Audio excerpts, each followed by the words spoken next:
काछ वाच मन निश्चल राखे, धनि धनि जननी तेरी रे। नरसिंह मेहता जी के इंद्रियों को वश में करो। नेत्र सबसे खतरनाक, इनको बहुत सावधान रखो, बहुत बहुत। ये चंचलता, नेत्रों की चंचलता। भगवत चर्चा हो रही तो हो सकता है शब्द ना सुन पाओ, लेकिन विषय चर्चा हो रही है तो आप 10-5 हाथ दूर होगे तो भी श्रवणेंद्री पकड़ लेगी क्या बातें हो रही। निंदा, स्तुति, विषय चर्चा। इंद्रियों को शासन में रखो, इंद्रियों को वश में करो, क्योंकि ये ज्ञान विज्ञान का नाश करने वाले महापापी काम इन्हीं के वशीभूत होकर तुम्हें नष्ट करते। मार डाल इस पापी को। भगवान कहे पाप मानम प्रजहीनम ज्ञान विज्ञान नाशनम।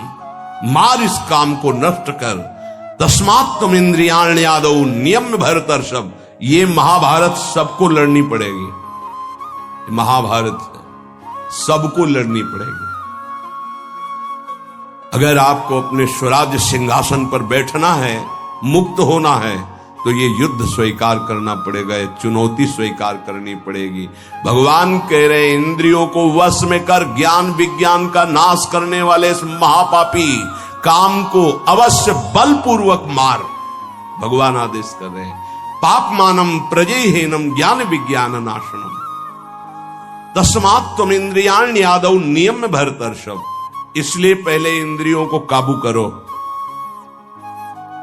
रसेंद्रिय से शुरू करो, मुख्य द्वार। ये ज्यादा रजोगुणी भोजन पाने पर चंचल होती। जब ये चंचल होती तो हर इंद्रियों में चंचलता। इसको संभालो। उचित आहार, सात्विक आहार, कम स्वाद वाला आहार, बच जाओगे। ज्यादा स्वादिष्ट पाने की कोशिश मत करो। अगर रसेंद्रिय स्वाद नहीं छोड़ पाए तो जनेंद्री का स्वाद छोड़ पाना बड़ा कठिन हो जाएगा। इंद्रियों को विषयों में संयोग मत होने दो। भोग बुद्धि से प्रवृत्त ना करो। केवल जीवन निर्वाह बुद्धि से प्राण पोषण के लिए पहले यहीं से शुरुआत करो, रसेंद्री से। प्राण पोषण के लिए अन्न जा रहा है, स्वाद के लिए नहीं। आप नहीं हो भोक्ता, ये रसेंद्री का है। इतनी जबान में रखी गई पूरी बात। यहां के नीचे कोई मतलब नहीं है क्या जा रहा है, इससे यहां कोई स्वाद नहीं। बस ये 2 अंगुल 3 अंगुल का खेल है। इसे क्या गुलाब जामुन है क्या, बस ये जहां अंदर गए ना तो फिर और कुछ मांगे होने लगेंगी। रसेंद्री से स्वाद।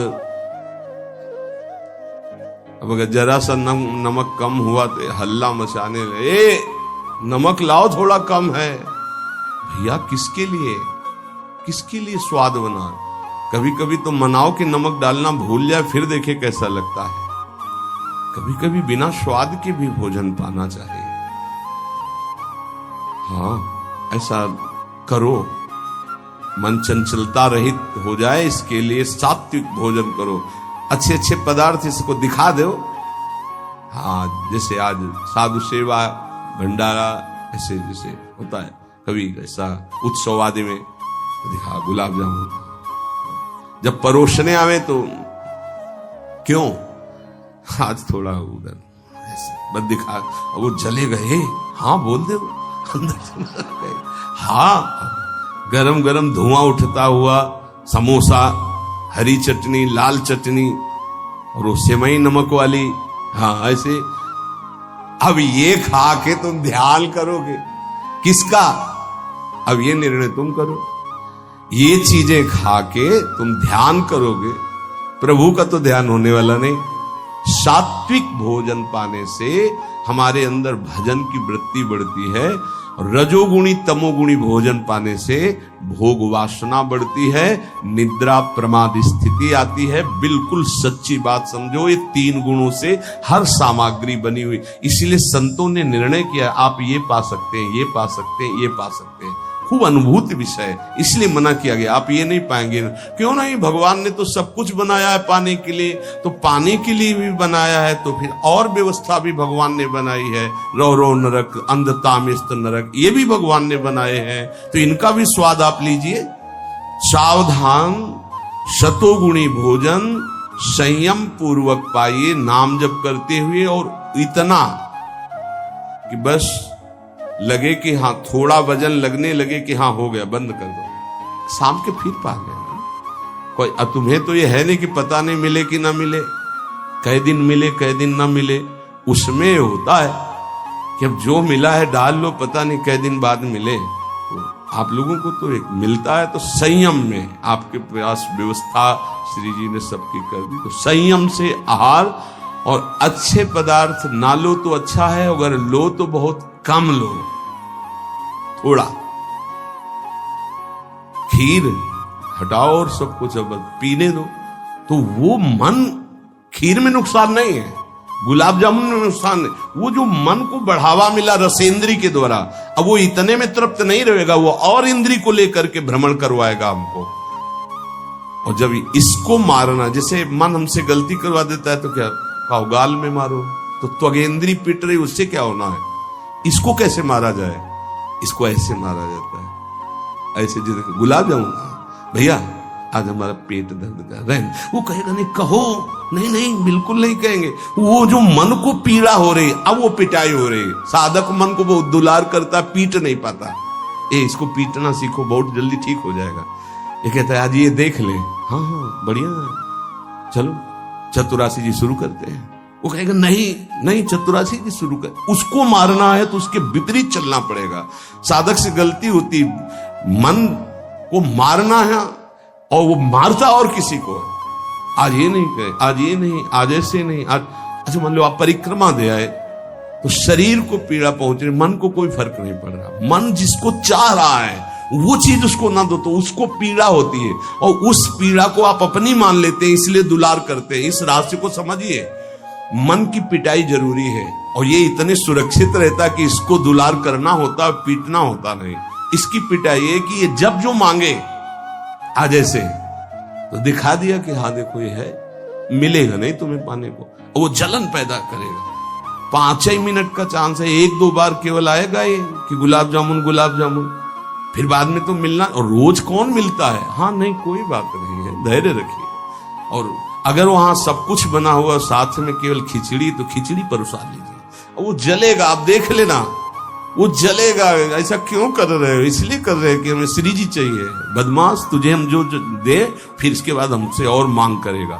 संतों ने इसको ऐसे वश में किया है। बहुत कठिन, बहुत कठिन है। अगर सामने से मिठाई प्रिय है और वो निकल जाए, आप परोसाओ ना, तो आप देख लो, कामा संजायते क्रोधा, भौं चढ़ जाएगी अपने आप से। कितनी बड़ी चूक हो रही है। परम पद फीका लगेगा, गुलाब जामुन मीठा लगेगा, ये बहुत बेईमान है। आप इस बात से समझ, मतलब सावधान रहें कि इसकी चाल में ना फंसे, इसकी पिटाई जरूर करनी है। मन कहां से पीटा जाता है, इसकी मांग को ना कर दो, बस इसकी पिटाई शुरू हो गई। ये कह रहा है ये चाहिए, उसके विपरीत नहीं। अब वो जलेगा, जलेगा, पवित्र हो जाएगा। और उसने मांगा, वो आपने दे दिया, अब वो और मांग रख देगा, वो आपको परेशान कर। तस्मात् त्वमिन्द्रियाण्यादौ नियम्य भरतर्षभ। हे अर्जुन, ये राग पूर्वक जब किसी वस्तु को पाता। अच्छा, और दूसरा उपाय, गुलाब जामुन पाना है, या 5 गुलाब जामुन, थोड़ा नमक ले आना, वो कहेगा नहीं नहीं, नमक, गुलाब जामुन पाना, मिला दिया, अच्छे से नमक मिला लिया, गुलाब नहीं नहीं, पाओ ना गुलाब जामुन। ये उसकी मार है, पर ऐसा साधक मारना नहीं चाहता। सब्जी साइड में करके एकदम दोना में लग, रस सहित जे भी ऐसे किया, पूरा फूटा मुंह में। तो अब वो मन का पोषण हो रहा है। हर वस्तु का ऐसे ही, सब हर विषय का सेवन ऐसे ही है। तो तो अब अपने लोग मन को तो समझ नहीं पा रहे, उसको पीट नहीं पा रहे, वो हमको फंसा के पीटता चला जा रहा है। बहुत पीटता है, देख लो, बहुत पीटता है मन, बहुत पीट। इसकी पिटाई चाहिए। कोई गुरु कृपा पात्र इसको पीटना शुरू करता है, यही उसकी पिटाई है कि इसके विपरीत चलो, जो मांग इसकी हो रही है उसके विपरीत चलो। जैसे बहुत बढ़िया स्वादिष्ट सब्जी बनी है, अब उस खीर भी परोसी गई, तो खीर और सब्जी दोनों को मिला दो, न सब्जी का स्वाद न खीर का स्वाद, 2 रोटी 3, वो जलेगा कि यार तुम कैसा क्यों कर रहे हो, बस तुम कर लो ऐसा, तो रसेंद्री ठीक हुई तो सब ठीक हो जाएगा। शास्त्रों में वर्णन किया गया धैर्यवान वही है जो रसेंद्री और जनेंद्री को, बस 2 इंद्रियों की चर्चा हुई और तो सब अपने आप हो जाएंगी। और रसेंद्री प्रधान, रसेंद्री ना हुई तो फिर आगे जो राग पूर्वक भोग, कोई भी भोग किया जाए वो बिल्कुल द्रवित हृदय में छप जाता है, बार बार पीड़ा पहुंचाता है, ना चाहते हुए भी साधक का पतन कर देता है। यही है, ना चाहते हुए पाप कौन करवाता है। आहार का बहुत बड़ा फर्क पड़ता है। अगर हम आहार पर संयम कर लें तो निश्चित काम पर विजय प्राप्त की जा सकती है। अगर आहार पर संयम नहीं, उचित आहार से अब देखना, खाते खाते मर जाते हैं लेकिन खाने की इच्छा पूर्ति नहीं होती। यही चमत्कार माया का। 2 रोटी डाल लो फिर भजन देखो कैसा होता है, देख लो ना आप करके। नहीं, खट्टी डकार आ रही है यहां से, फिर भी शाम के बैठे हैं, आलू का पराठा और चटनी ये और वो, फिर जाके पचाने में पूरी ताकत। भजन कैसे करोगे? थोड़ा भोजन करो, खाते खाते मर गए यार। आज यहां का, कल वहां का, परसों यहां का, संसारी पुरुष इसी में लगे रहते हैं। सुनो, उतना डालो जितना प्राण पोषण के लिए। कभी ऐसा देखो कि पेट में वजन ना आने पावे। अगर आपको भजन बढ़ाना है तो पेट में वजन ना आने पावे। ऐसे जब बैठो और भोजन शुरू करो, जहां लगने लगे कि पेट में कुछ आ, वहीं बंद कर दो। और एक दिन का अभ्यास, निर्णय करो कि 2 रोटी इतना इतना इतना हो, उतना ही। ये बार बार बांटना और बार बार पाना ये साधकों के लिए ठीक नहीं है। एक बार रखवा लो 4 रोटी से दाल सब्जी और बस खत्म। आपका घर है, आप श्री जी का प्रश्न, बस एक बार, और उसी को पाके अपना भजन करो। धिक्कार है जीवन को। खाते खाते अवस्थाएं बदल गई, बचपन से लेकर 50-60 वर्ष के वही खाने की इच्छा। कभी तो थोड़ा मन वही फंसाए है, मृत्यु आ जाएगी फिर भी खाने से तृप्ति नहीं होगी।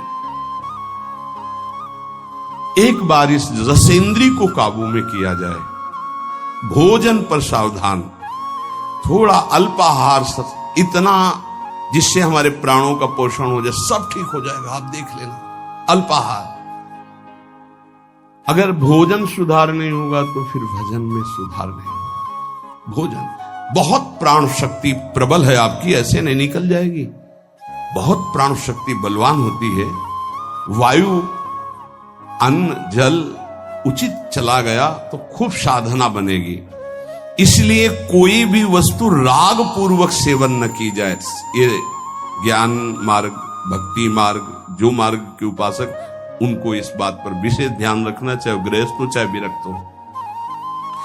शास्त्र के अनुसार कर्तव्य कर्म होने चाहिए और राग रहित आहार विहार होना चाहिए।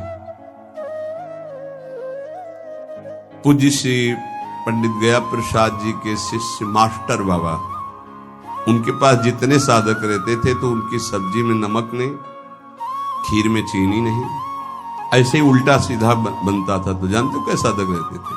2-4 जब दंडोती परिक्रमा लगा रहे थे तब वहां गए थे 2-4 साधक। जब शाम के मिला ना तो वहां कुछ पकड़ में नहीं था कि रोटी से सब्जी पाओ तो कुछ पकड़ में आवे, या दूध और चावल मिला के रखा गया तो कुछ पकड़ में, कुछ पकड़, न मीठा न खट्टा न नमकीन न कुछ। वो भगवत धाम को प्राप्त हो चुके हैं, बहुत अच्छे महात्मा पूज्य श्री मास्टर बाबा जी। ये बड़े बड़े महापुरुष ऐसी चाल क्यों चलते हैं? क्योंकि वो अपनी इंद्रियों को काबू में रखना साधकों को सिखाते हैं। काम को मारने के लिए सबसे पहले इंद्रियों का नियमन करने को श्री भगवान कह रहे हैं। तस्मात् तुम इंद्रियाण यादव नियम में भरतर्षभ, इनको पहले कंट्रोल में करो। कान से भगवत वार्ता, अच्छी वार्ता सुनो। नेत्रों से अगर कहीं एक बार कोई ऐसा दृश्य उपस्थित हो जाए प्रकृति में तो प्रणाम करके दोबारा नेत्र मत पहुंचाओ। जहां आकर्षण हो वहां बार बार नेत्र मत पहुंचाओ। वाणी से कभी अश्लील संभाषण, गंदी बातें मत करो। खान पान संभालो, इंद्रियों को संभालो, ठीक हो जाएगा। जब तक साधक इंद्रियों को संभालता नहीं तब तक उसकी दृष्टि भगवान की तरफ न रहकर भोगों की तरफ होगी। आज अच्छा, और पहले से संकल्प मन बना लिए इसमें तो ये ज्यादा नहीं तो ऐसा है कि आप जो चाहो जितना ले सकते हो। हाँ हाँ, खुली छूट है। इंतजार हो रहा कब हो 11 बजे, कब 12 बजे। ये संकल्प विकल्प को मारना है। कभी कभी ऐसा कर लिया करो, ज्यादा मन तैयार हो गया ना कि आज तो उत्सव है, बहुत गोल कर दिया, आज उपवास करेंगे। सब मत करना, नहीं तो गड़बड़ हो जाएगी। अलग अलग उत्सव में एक एक दो दो आज नहीं पाएंगे, आज भूखे रह करके रहे। फिर आप देखो जो आपको मन जलन पहुंचाएगा वही मन को अधीन करने के बिना इसके अधीन नहीं होने वाला। ये भी बात समझ लीजिए, यहीं से अधीन किया जाता है। जैसे अपने लोग अब सावन भर केवल गंगा जल पी कर रहे हैं, जो भगवान शिव की उपासना गंगा किनारे सावन खूब आराम से 2 4 5 दिन शिथिलता होती है, इसके बाद वो शरीर उसी ढांचे में ढलने लगता है। और गंगा जी में सब सामर्थ्य विराजमान है। सही, कभी हम अपने शरीर को शक्तिहीन अनुभव नहीं किया। गंगा जल में इतना पावर विराजमान है, ऐसे पदार्थ विराजमान है। उस समय जब गंगा जल ही केवल है, बहुत सामर्थ्य उसमें। कभी ऐसा नहीं लगा, जब गंगा जल पीते थे तो लगता साक्षात माँ का दूध पी रहे हैं। एक विशाल अंदर से उत्साह प्रकट होता था। 2 4 दिन के बाद शिथिलता खत्म हो जाती है और वो शरीर पचाने लगता है। जो अन्न की मांग करता है वो धीरे धीरे शांत होने लगता है। मनुष्य की प्रवृत्ति इंद्रियों की मांग को पूरी करने में है। आज तो घर में नहीं, आज चलते हैं होटल में खाएंगे। यहाँ के नहीं, गाड़ी में बैठे आज छठी करा वाले होटल। ये क्या है? आज वहां ये है क्या? अरे बोले जिंदगी का यही तो लाभ है। तो भैया ये जिंदगी का लाभ नहीं है, ये जिंदगी के लाभ को नष्ट करने वाली हानि है। शतोगुणी सात्विक भोजन बना के भगवान को अर्पित करके प्राणों का पोषण करो। वहां जा करके कौन किस भाव से बना रहा है, कैसी अपवित्रता या पवित्रता है, बहुत सावधान। सबसे पहले काम इंद्रियों को फंसाता है, जिससे उसमें विषय की कामना होती, फिर काम मन को अधीन करता है, फिर बुद्धि को अधीन करता है, और ये सब 1 सेकंड के कम हिस्से में हो जाएगा। एकदम फैल गया कि तुम्हें विचार करने का अवसर नहीं मिला। परंतु जो साधक इंद्रियों की कामनाओं में ही ब्रेक लगा दिया,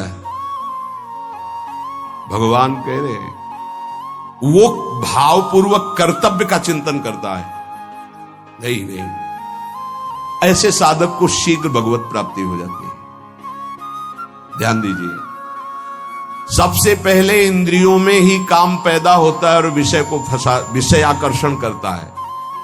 और विषय जब कामना पैदा होती तो विषय कर्म करने की चेष्टा होती, कोई भी कामना किसी भी इंद्रिय की। और जो विषय कर्म में फंस जाता है उसका पतन हो जाता है। और जो उपासक इंद्रियों की चाह को, कामना को पूर्ण नहीं होने देता, वो उसको कर्तव्य का बोध होता रहता है। जो अपने कर्तव्य का बोध करता है, मेरा कर्तव्य क्या है, वो शीघ्र ही अपना उद्धार करने में समर्थ हो जाता है, भगवत प्राप्त हो जाता है। एनम ज्ञान विज्ञान नाशनम,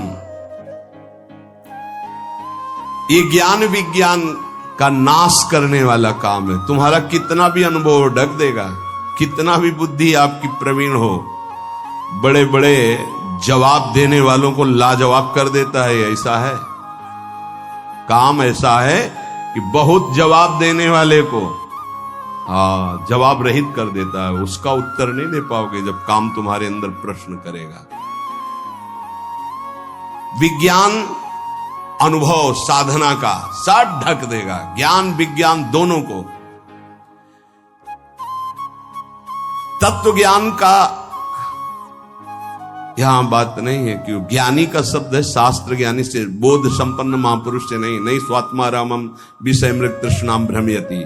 यहां भक्त जो अभी साधन काल में है, प्रेमी भक्त के नहीं, दो को कोई परास्ती नहीं कर सकता। प्रेम लक्षणा भक्ति से युक्त महापुरुष और तत्वबोध महापुरुष, ये ज्ञानी शास्त्र ज्ञानी, और ये भक्त अभी साधन मार्ग का। कामना संपूर्ण पापों की जड़ है, पाप मानम ही प्रजय, इसलिए कामना उत्पन्न होते ही पाप क्रिया में रुचि हो जाती है। आगे चल करके वो इतना अंधा हो जाता है कि सत मार्ग छोड़ करके पाप कर्म में ही लग जाता है। बहुत बहुत डरावना विषय, बहुत भयावह विषय है। भगवान इसलिए काम को महापापी बता करके आज्ञा करते हैं कि साधक इसको अवश्य मार डाले। पाप मानम प्रजयहीनम ज्ञान विज्ञान नाशनम। तो जो आदेश कर रहे हैं वही सामर्थ्य देंगे, इसलिए इन्हीं की शरण में होके इनका नाम जप करो और इंद्रियों की चाह के विपरीत चलो तो मंगल हो जाएगा।